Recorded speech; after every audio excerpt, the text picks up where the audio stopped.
Good morning. November the 5th, for those in the UK, you'll remember somebody tried to destroy the Houses of Parliament on this day. Guy Fawkes, it's bonfire night in memory of trying to get rid of Parliament. Well, we're doing it for you now.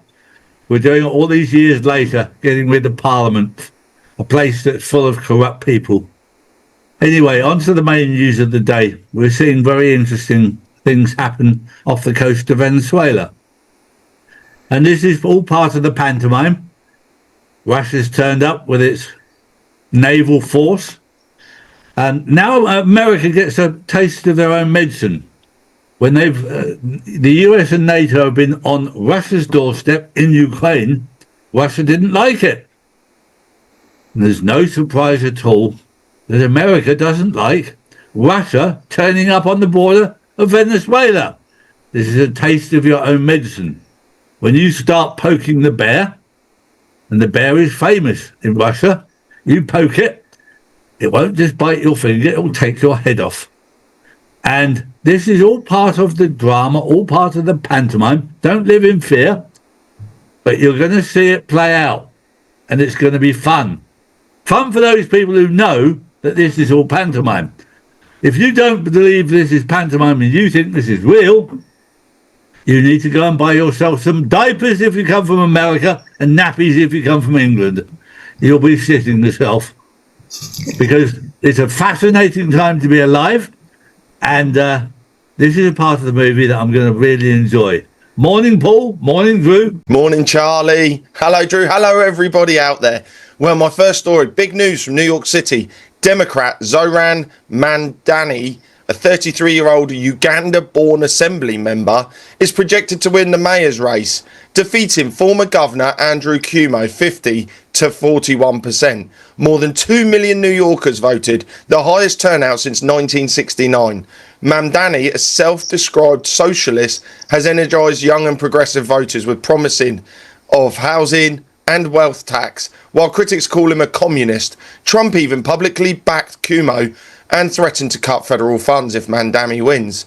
Cuomo has conceded but says he'll keep the new mayor accountable. New York is entering a bold new chapter. Charlie, just to add on to this, Zoran appears on the ballot twice. There are now videos emerging of people just opening up the ballot boxes and scooping out stuff with no security. It's a farce. It's a complete farce, that election. It is, but the public have to see it, Paul. Because if they don't see it, they don't believe it. There are still at least 50% of the world that don't believe any election is rigged. And this is all part of the pantomime to wake people up. To get somebody into office. Now, if you live in the UK and you look around Parliament, I can't see a single politician that's qualified to be there. Not like the old days, where you had the staunch fighters that were in there. Good men, good women. They're not there anymore. The same in the US. The same all over the world. The world has to see these corrupt people in power to believe the system is rigged. And if you don't see it, you won't believe it. Drew. Good morning, guys, and my first story of the day is a UPS cargo jet has crashed moments after takeoff from Louisville International Airport. The MD-11 freighter burst into flames near a service road, triggering multiple explosions and a massive fire. Investigators from the FAA and NTSB are on scene. Both pilots are feared dead. UPS says it's devastated and working closely with authorities to find out what went wrong. Well, anything like this should wake everybody up, because I've said this since MH370. The first thing I looked at was who was on the list. I'd be very interested in who the pilot and first officer were, because planes don't just crash. Planes are by far away the safest way of travel. And when something happens like this, people need to ask the right questions rather than the wrong questions. Who was on board, or what was on board? What was on board that was so important that had to be destroyed? Because these people can destroy things like this and, oh yeah, we'll blame Boeing or we'll blame somebody else.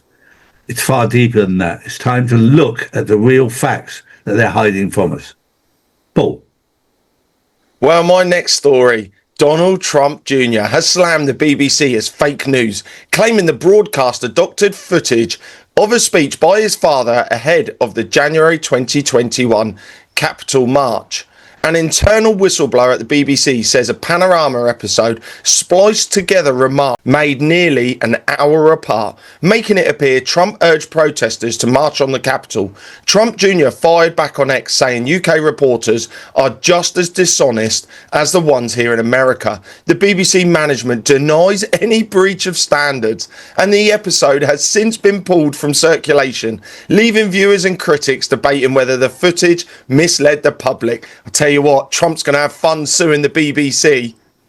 Well, we're going to see this happen because of the simple fact the BBC have always put out there that they're the ones to be trusted.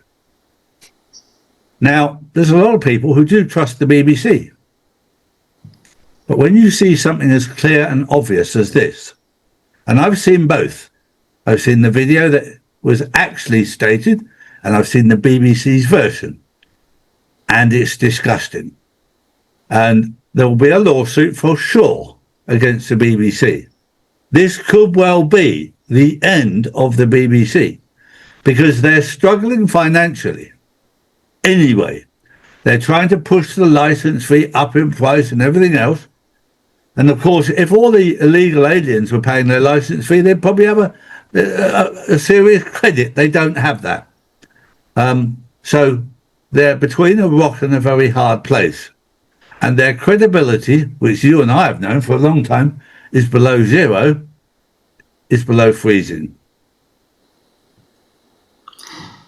And next up, Israel has resumed airstrikes on Gaza after accusing Hamas of violating a ceasefire. The brief truce has collapsed, halting humanitarian aid once again. Well, I'm not surprised there. Well, I think that it's very interesting that that sort of information comes out because I've got people on the ground in Israel and in Gaza that we're in direct contact with.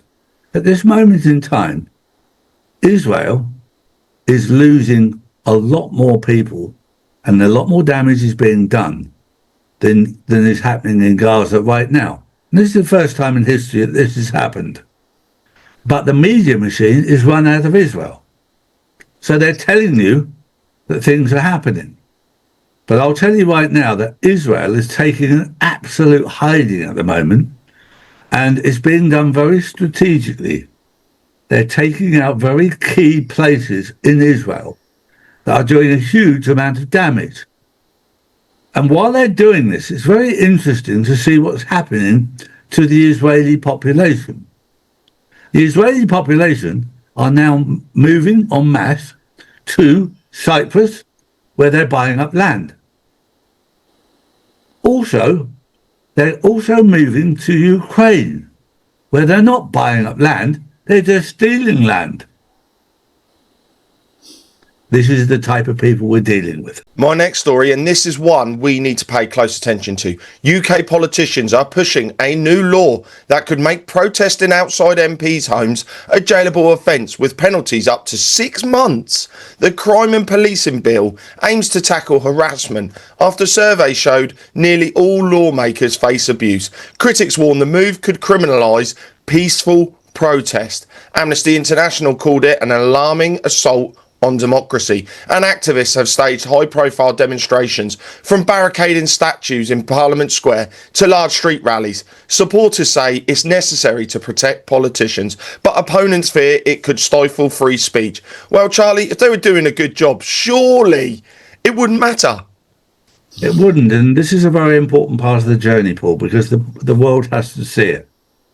I've got endless tapes of police overstepping the mark in America and in the UK. Endless tapes. And it makes people angry, and it needs to, because there's massive government overreach in what the police are doing. I've seen many police arresting people for standing up for Palestine, and yet firebombing places supporting Israel, nothing's done. And this needs to be seen to be believed. And this is all part of the exposure. The light is currently exposing the darkness. The darkness has always been there. But now we're able to see it because there's light shining on it.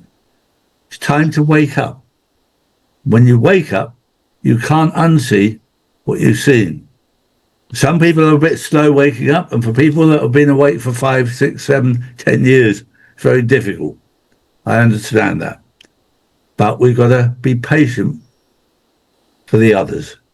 Next up, Hurricane Melissa has ripped through Jamaica and is now tracking towards Cuba. At least 7 people are dead, thousands are without power, and roads remain impassable. Emergency crews are working around the clock. Well, my next story. Hungarian Prime Minister Viktor Orban says a database containing the personal information of 200,000 Hungarians was stolen and leaked online, calling it a serious national security risk. Orban claims Ukrainian individuals and the opposition Teaser party were involved, though the party denies any Ukrainian role, pointing instead to alleged international hackers. The leak includes names, addresses and contact details from the party's Vilag app.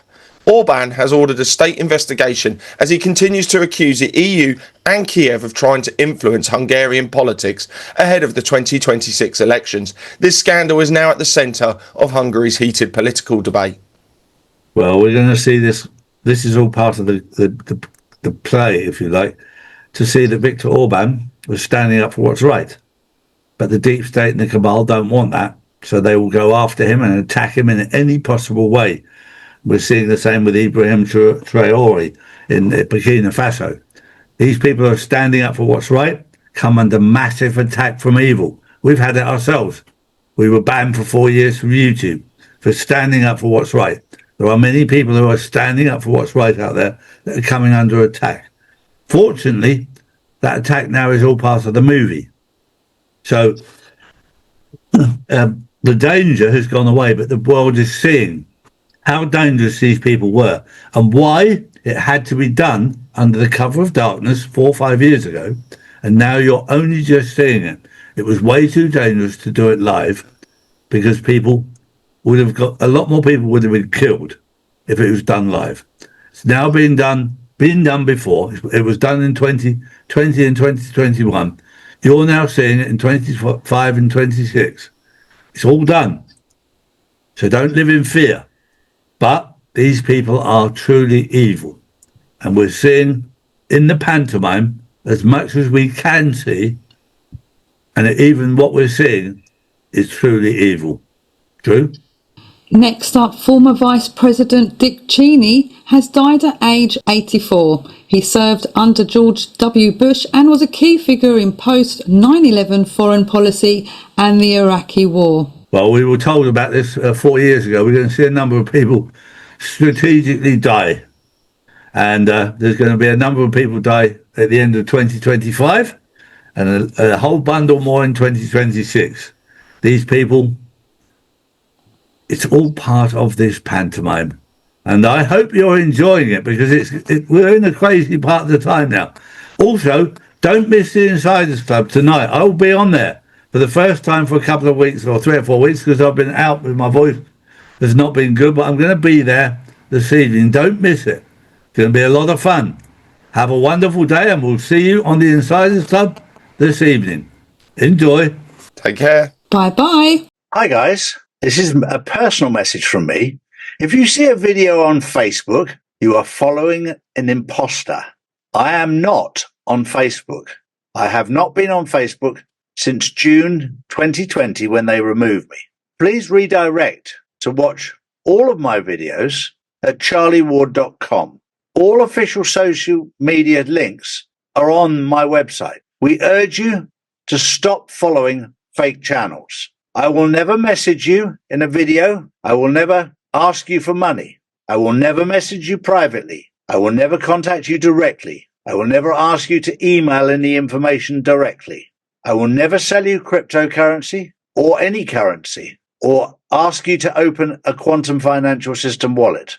Please do not get caught by these scammers who are out there. I do not endorse other truthers so that an imposter can say that I've said this. I will not ask you directly or indirectly to open a quantum wallet, so please be careful. If you want to check out the validity of anything, contact us directly via our website at charlieward.com. There's a contact page there. We have a customer care team there to help you.